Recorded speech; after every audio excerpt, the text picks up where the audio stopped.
الله أكبر.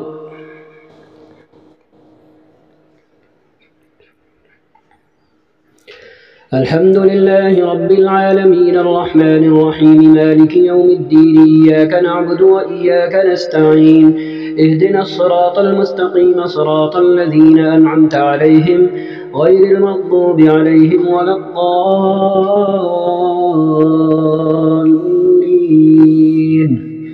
آمين.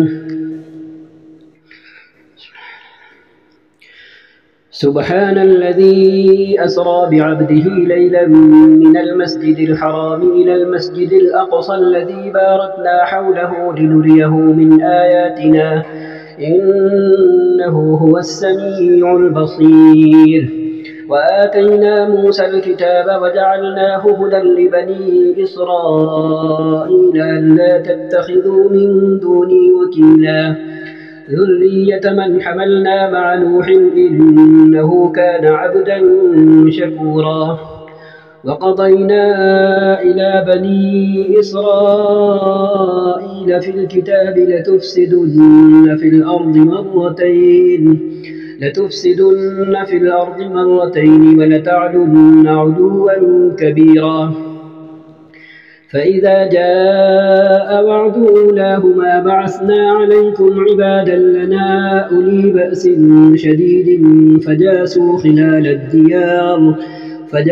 خلال الديار وكان وعدا مفعولا.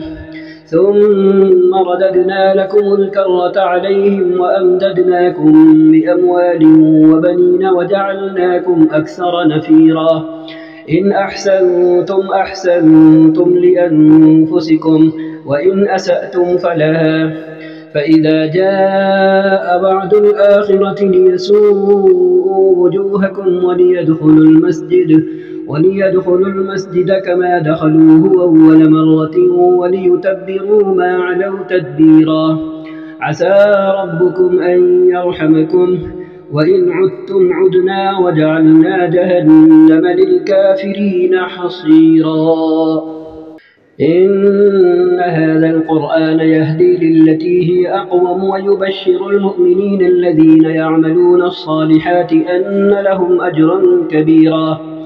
وأن الذين لا يؤمنون بالآخرة أعتدنا لهم عذابا أليما. ويدعو الإنسان بالشر دعاءه بالخير وكان الإنسان عجولا. وجعلنا الليل والنهار آيتين فمحونا آية الليل وجعلنا آية النهار مبصرة لتبتغوا فضلا من ربكم ولتعلموا عدد السنين والحساب وكل شيء فصلناه تفصيلا. وكل إنسان ألزمناه طائره في عنقه ونخرج له يوم القيامة كتابا يلقاه منشورا. اقرأ كتابك كفى بنفسك اليوم عليك حسيبا. من اهتدى فإنما يهتدي لنفسه ومن ضل فإنما يضل عليها ولا تزر وازرة وزر أخرى وما كنا معذبين حتى نبعث رسولا. وإذا أردنا أن نهلك قرية أمرنا مترفيها ففسقوا فيها فحق عليها القول فدمرناها تدميرا. وكم أهلكنا من القرون من بعد نوح وكفى بربك بذنوب عباده خبيرا بصيرا. من كان يريد العاجلة عجلنا له فيها ما نشاء لمن نريد ثم جعلنا له جهنم يصلاها مذموما مدحورا. ومن أراد الآخرة وسعى لها سعيها وهو مؤمن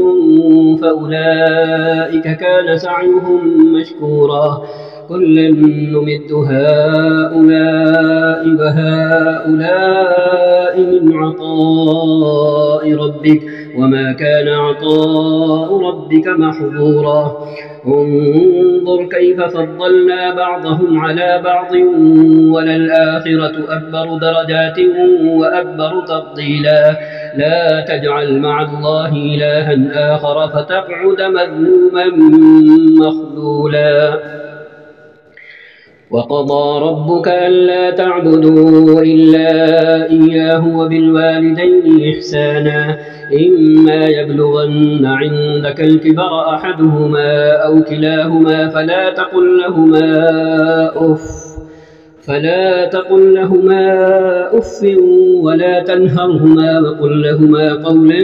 كريما واخفض لهما جناح الذل من الرحمة وقل رب ارحمهما كما ربياني صغيرا ربكم أعلم بما في نفوسكم إن تكونوا صالحين فإنه كان للأوابين غفورا وآت ذا القربى حقه والمسكين وابن السبيل ولا تبذر تبذيرا إن المبذرين كانوا إخوان الشياطين وكان الشيطان لربه كفورا وإما تعرضن عنهم ابتغاء رحمة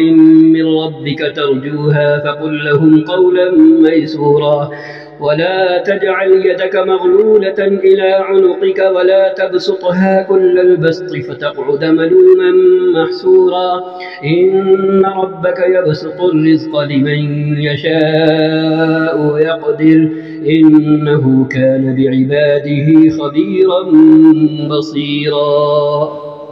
ولا تقتلوا أولادكم خشية إملاق نحن نرزقهم وإياكم إن قتلهم كان خطأ كبيرا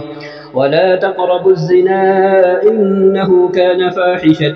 وساء سبيلا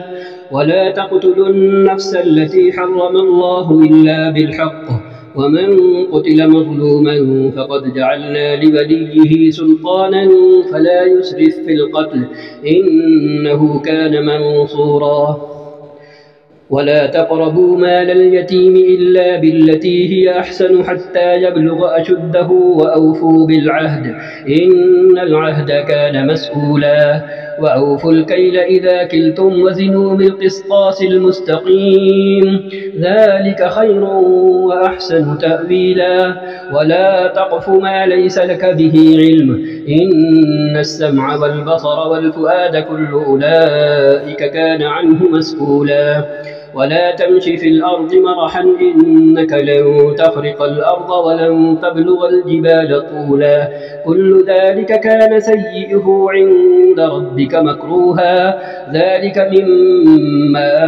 أوحى إليك ربك من الحكمة ولا تجعل مع الله إلها آخر فتلقى في جهنم ملوما مدحورا أفأصفاكم ربكم بالبنين واتخذ من الملائكة إناثا إنكم لتقولون قولا عظيما ولقد صرفنا في هذا القرآن ليذكروا وما يزيدهم إلا نفورا قل لو كان معه آلهة كما يقولون إذا لابتغوا إلى ذي العرش سبيلا سبحانه وتعالى عما يقولون علوا كبيرا تسبح له السماوات السبع والأرض ومن فيهن وإن من شيء إلا يسبح بحمده ولكن لا تفقهون تسبيحهم إنه كان حليما غفورا وإذا قرأت القرآن جعلنا بينك وبين الذين لا يؤمنون بالآخرة حجابا مستورا وجعلنا على قلوبهم أكنة أن يفقهوه وفي آذانهم وقرا وإذا ذكرت ربك في القرآن وحده ولوا على أدبارهم نفورا نحن أعلم بما يستمعون به إذ يستمعون إليك وإذ هم نجوى إذ يقول الظالمون إن تتبعون إلا رجلا مسحورا انظر كيف ضربوا لك الأمثال فضلوا فلا يستطيعون سبيلا وقالوا أئذا كنا عظاما ورفاتا أئنا لمبعوثون خلقا جديدا قل كونوا حجارة أو حديدا أو خلقا مما يكبر في صدوركم فسيقولون من يعيدنا قل الذي فطركم أول مرة فسينغضون إليك رؤوسهم ويقولون متاه قل عسى أن يكون قريبا يوم يدعوكم فتستجيبون بحمده وتظنون إن لبثتم إلا قليلا وقل لعبادي يقولوا التي هي أحسن إن الشيطان ينزغ بينهم إن الشيطان كان للإنسان عدوا مبينا ربكم أعلم بكم إن يشأ يرحمكم أو إن يشأ يعذبكم وما أرسلناك عليهم وكيلا وربك أعلم بمن في السماوات والأرض ولقد فضلنا بعض النبيين على بعض وآتينا داود زبورا قل ادعوا الذين زعمتم من دونه فلا يملكون كشف الضر عنكم ولا تحويلا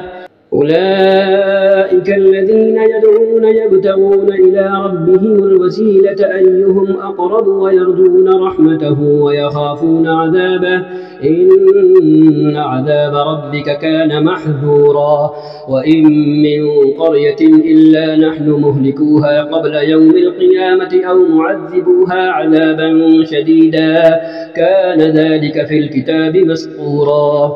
وما منعنا أن نرسل بالآيات إلا أن كذب بها الأولون وآتينا ثمود الناقة مبصرة فظلموا بها وما نرسل بالآيات إلا تخويفا وإذ قلنا لك إن ربك أحاط بالناس وما جعلنا الرؤيا التي أريناك إلا فتنة للناس والشجرة الملعونة في القرآن ونخوفهم فما يزيدهم إلا طغيانا كبيرا وإذ قلنا للملائكة اسجدوا لآدم فسجدوا إلا إبليس قال أأسجد لمن خلقت طينا قال أرأيتك هذا الذي كرمت علي لئن أخرتني إلى يوم القيامة لأحتنكن ذريته إلا قليلا قال اذهب فمن تبعك منهم فإن جهنم جزاؤكم جزاء موفورا واستفزز من استطعت منهم بصوتك وأجلب عليهم بخيلك ورجلك وشاركهم في الأموال والأولاد وعدهم وما يعدهم الشيطان إلا غرورا إن عبادي ليس لك عليهم سلطان وكفى بربك وكيلا ربكم الذي يزجي لكم الفلك في البحر لتبتغوا من فضله إنه كان بكم رحيما وإذا مسكم الضر في البحر ضل من تدعون إلا إياه فلما نجاكم إلى البر أعرضتم وكان الإنسان كفورا أفأمنتم أن يخسف بكم جانب البر أو يرسل عليكم حاصبا ثم لا تجدوا لكم وكيلا أم أمنتم أن يعيدكم فيه تارة أخرى فيرسل عليكم قاصفا من الريح فيغرقكم بما كفرتم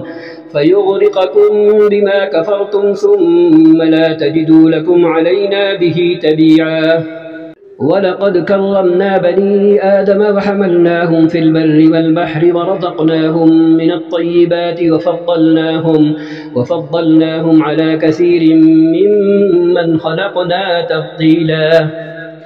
يوم ندعو كل أناس بإمامهم فمن أوتي كتابه بيمينه فأولئك يقرؤون كتابهم ولا يظلمون فتيلا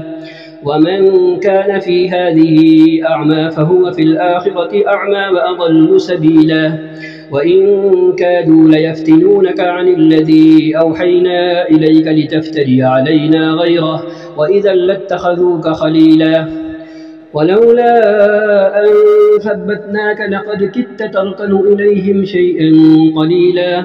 إذا لأذقناك ضعف الحياة وضعف الممات ثم لا تجد لك علينا نصيرا وإن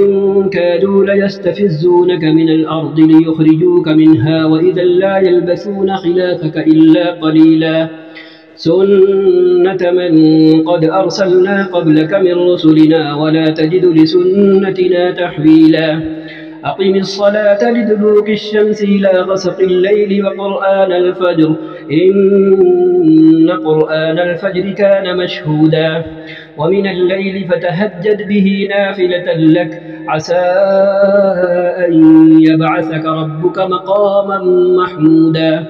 وقل رب أدخلني مدخل صدق وأخرجني مخرج صدق واجعل لي من لدنك سلطانا نصيرا وقل جاء الحق وزهق الباطل إن الباطل كان زهوقا وننزل من القرآن ما هو شفاء ورحمة للمؤمنين ولا يزيد الظالمين إلا خسارا وإذا أنعمنا على الإنسان أعرض ونأى بجانبه وإذا مسه الشر كان يئوسا قل كل يعمل على شاكلته فربكم أعلم بمن هو أهدى سبيلا ويسألونك عن الروح قل الروح من أمر ربي وما أوتيتم من العلم إلا قليلا ولئن شئنا لنذهبن بالذي أوحينا إليك ثم لا تجد لك به علينا وكيلا إلا رحمة من ربك إن فضله كان عليك كبيرا قل لئن اجتمعت الإنس والجن على أن يأتوا بمثل هذا القرآن لا يأتون بمثله ولو كان بعضهم لبعض ظهيرا ولقد صرفنا للناس في هذا القرآن من كل مثل فأبى أكثر الناس إلا كفورا وقالوا لن نؤمن لك حتى تفجر لنا من الأرض ينبوعا أو تكون لك جنة من نخيل وعنب فتفجر الأنهار خلالها تفجيرا أو تسقط السماء كما زعمت علينا كسفا أو تأتي بالله والملائكة قبيلا أو يكون لك بيت من زخرف أو ترقى في السماء ولن نؤمن لرقيك حتى تنزل علينا كتابا نقرأه قل سبحان ربي هل كنت إلا بشرا رسولا وما منع الناس أن يؤمنوا إذ جاءهم الهدى إلا أن قالوا أبعث الله بشرا رسولا قل لو كان في الأرض ملائكة يمشون مطمئنين لنزلنا عليهم من السماء ملكا رسولا قل كفى بالله شهيدا بيني وبينكم إنه كان بعباده خبيرا بصيرا ومن يهد الله فهو المهتد ومن يضلل فلن تجد لهم أولياء من دونه ونحشرهم يوم القيامة على وجوههم عميا وبكما وصما مأواهم جهنم كلما خبت زدناهم سعيرا ذلك جزاؤهم بأنهم كفروا بآياتنا وقالوا أئذا كنا عظاما ورفاتا أئنا لمبعوثون خلقا جديدا أولم يروا أن الله الذي خلق السماوات والأرض قادر على أن يخلق مثلهم وجعل لهم أجلا لا ريب فيه فأبى الظالمون إلا كفورا قل لو أنتم تملكون خزائن رحمة ربي إذا لأمسكتم خشية الإنفاق وكان الإنسان قتورا ولقد آتينا موسى 9 آيات بينات فاسأل بني إسرائيل إذ جاءهم فقال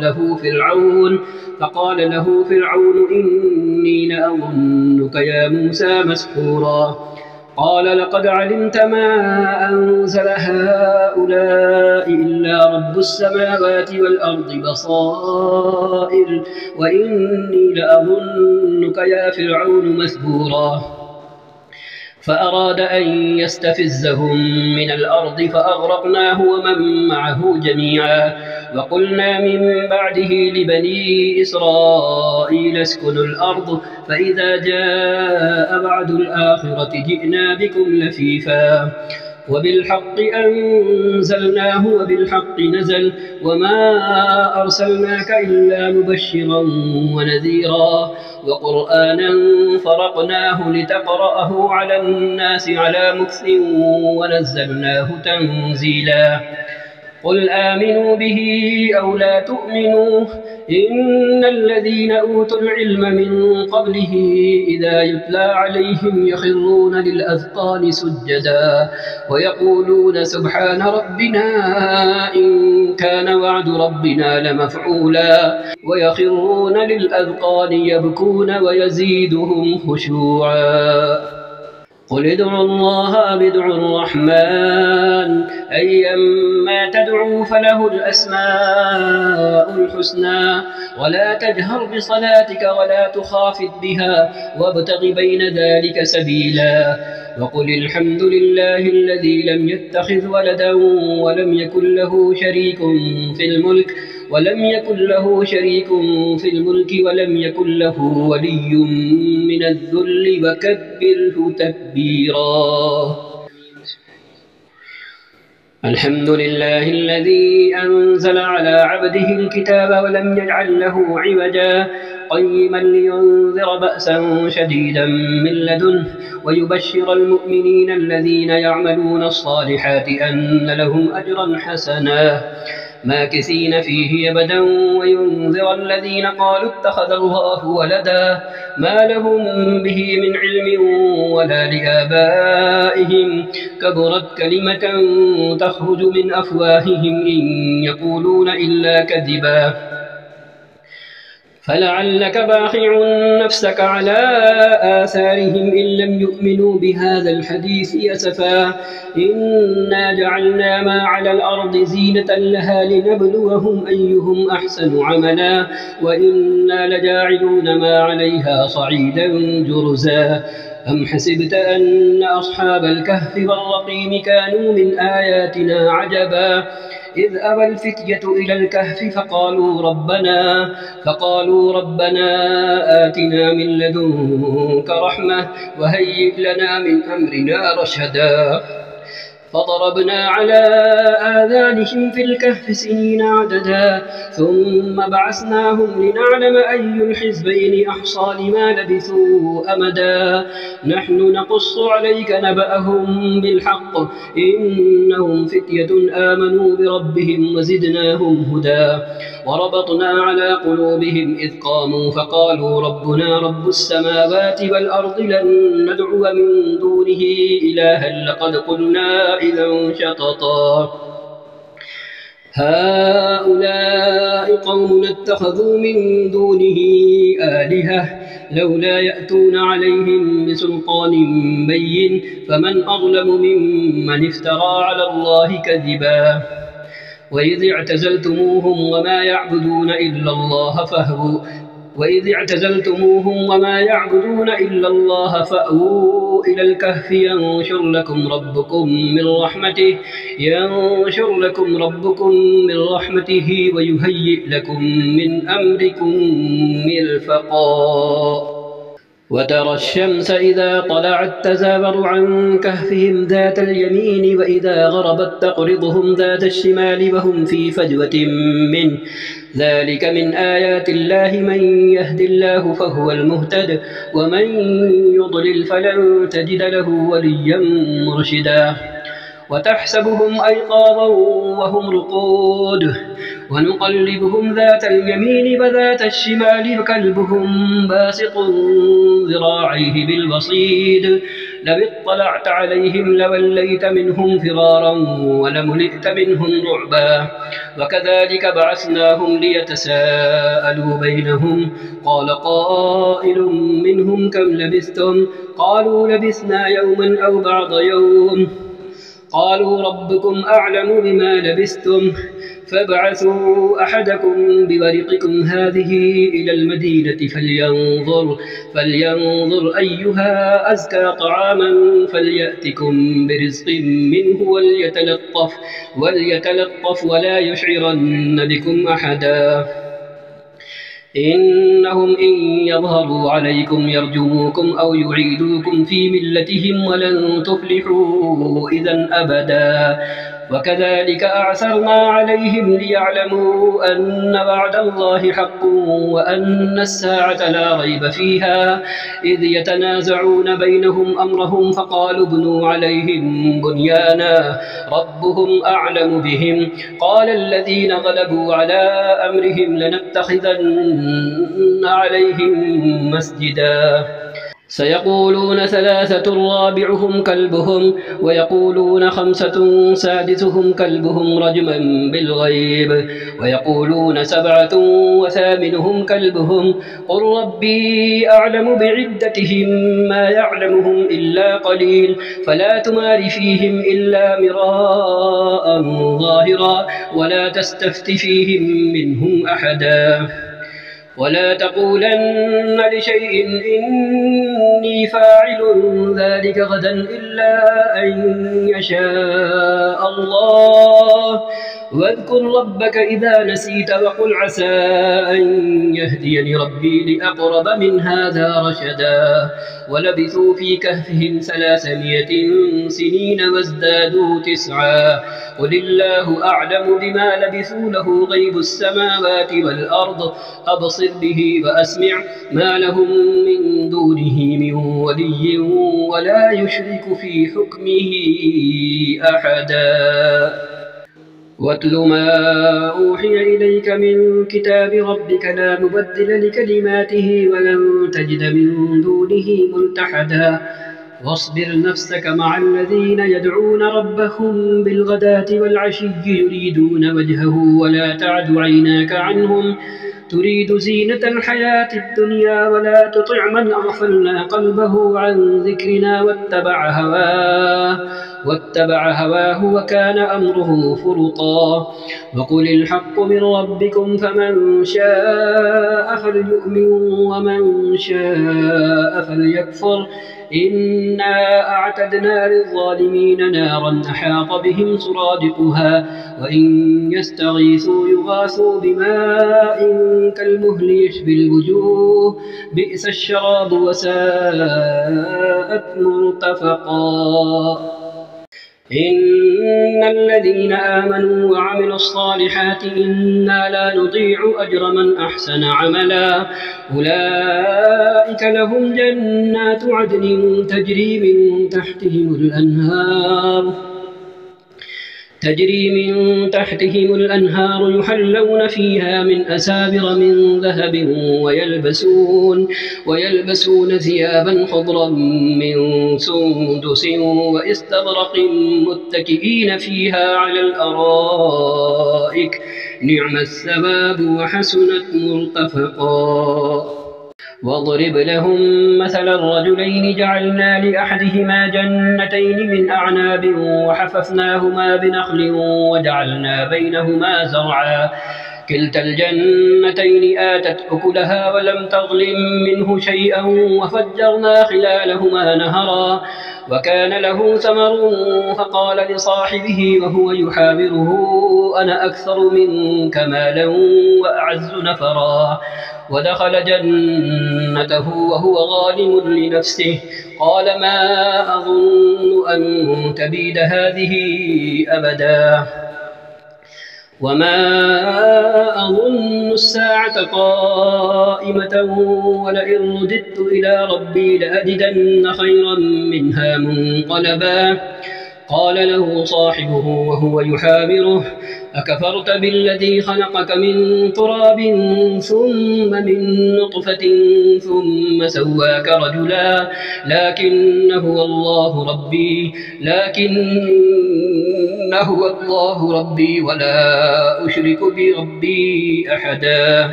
الله ربي ولا أشرك بربي أحدا ولولا إذ دخلت جنتك قلت ما شاء الله لا قوة إلا بالله إن ترني أنا أقل منك مالا وولدا فعسى ربي أن يؤتيني خيرا من جنتك ويرسل عليها حسبانا من السماء فتصبح صعيدا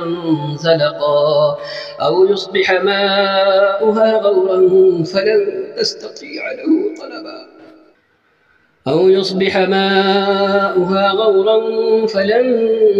تستطيع له طلبا وأحيط بثمره فأصبح يقلب كفيه على ما أنفق فيها وهي خاوية على عروشها ويقول يا ليتني لم أشرك بربي أحدا ولم تكن له فئة ينصرونه من دون الله وما كان منتصرا هنالك الولاية لله الحق هو خير ثوابا وخير عقبا واضرب لهم مثل الحياة الدنيا كماء إن أنزلناه من السماء فاختلط به نبات الأرض فأصبح هشيما تذروه الرياح وكان الله على كل شيء مقتدرا المال والبنون زينة الحياة الدنيا والباقيات الصالحات خير عند ربك ثوابا وخير أملا ويوم نسير الجبال وترى الأرض بارزة وحشرناهم فلم نغادر منهم أحدا وعرضوا على ربك صفا لقد جئتمونا كما خلقناكم أول مرة بل زعمتم أن لن نجعل لكم موعدا ووضع الكتاب فترى المجرمين مشفقين مما فيه ويقولون يا ويلتنا ما لهذا الكتاب لا يغادر صغيرة ولا كبيرة إلا أحصاها ووجدوا ما عملوا حاضرا ولا يظلم ربك أحدا وإذ قلنا للملائكة اسجدوا لآدم فسجدوا إلا إبليس كان من الجن ففسق عن أمر ربه أفتتخذونه وذريته أولياء من دوني وهم لكم عدو بئس للظالمين بدلا ما أشهدتهم خلق السماوات والأرض ولا خلق أنفسهم وما كنت متخذ المضلين عضدا ويوم يقول نادوا شركائي الذين زعمتم فدعوهم فلم يستجيبوا لهم وجعلنا بينهم موبقا ورأى المجرمون النار فظنوا أنهم مواقعوها ولم يجدوا عنها مصرفا ولقد صرفنا في هذا القرآن للناس من كل مثل وكان الإنسان أكثر شيء جدلا وما منع الناس أن يؤمنوا إذ جاءهم الهدى ويستغفروا ربهم إلا أن تأتيهم سنة الأولين أو يأتيهم العذاب قبلا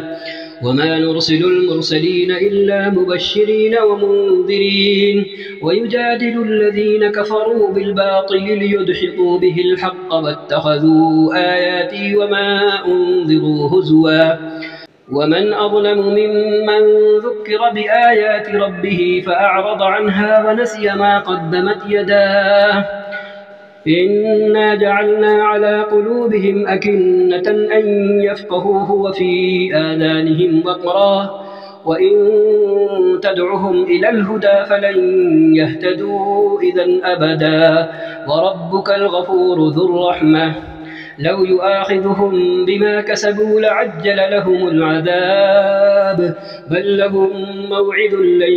يجدوا من دونه موئلا وتلك القرى أهلكناهم لما ظلموا وجعلنا لمهلكهم موعدا وإذ قال موسى لفتاه لا أبرح حتى أبلغ مجمع البحرين أو أمضي حقبا فلما بلغا مجمع بينهما نسيا حوتهما فاتخذ سبيله في البحر سربا فلما جاوزا قال لفتاه آتنا غداءنا لقد لقينا من سفرنا هذا نصبا قال أرأيت إذ أبينا إلى الصخرة فإني نسيت الحوت وما أنسانيه إلا الشيطان أن أذكره واتخذ سبيله في البحر عجبا قال ذلك ما كنا نبغي فارتدا على آثارهما قصصا فوجدا عبدا من عبادنا آتيناه رحمة من عندنا وعلمناه من لدنا علما قال له موسى هل أتبعك على أن تعلمني مما علمت رشدا قال إنك لن تستطيع معي صبرا وكيف تصبر على ما لم تحط به خبرا قال ستجدني إن شاء الله صابرا ولا أعصي لك أمرا قال فإن اتبعتني فلا تسألني عن شيء حتى أحدث لك منه ذكرا فانطلقا حتى إذا ركبا في السفينة خرقها قال أخرقتها لتغرق أهلها لقد جئت شيئا إمرا قال ألم أقل إنك لن تستطيع معي صبرا قال لا تؤاخذني بما نسيت ولا ترهقني من أمري عسرا فانطلقا حتى إذا لقيا غلاما فقتله قال أقتلت نفسا زكية بغير نفس لقد جئت شيئا نكرا صدق الله العظيم وصدق رسوله النبي الكريم ونحن على ذلك من الشاهدين وصلى الله وسلم على سيدنا ونعمة خاتم النبيين والمرسلين وعلى آله وصحبه ومن تبعهم بإحسان إلى يوم الدين.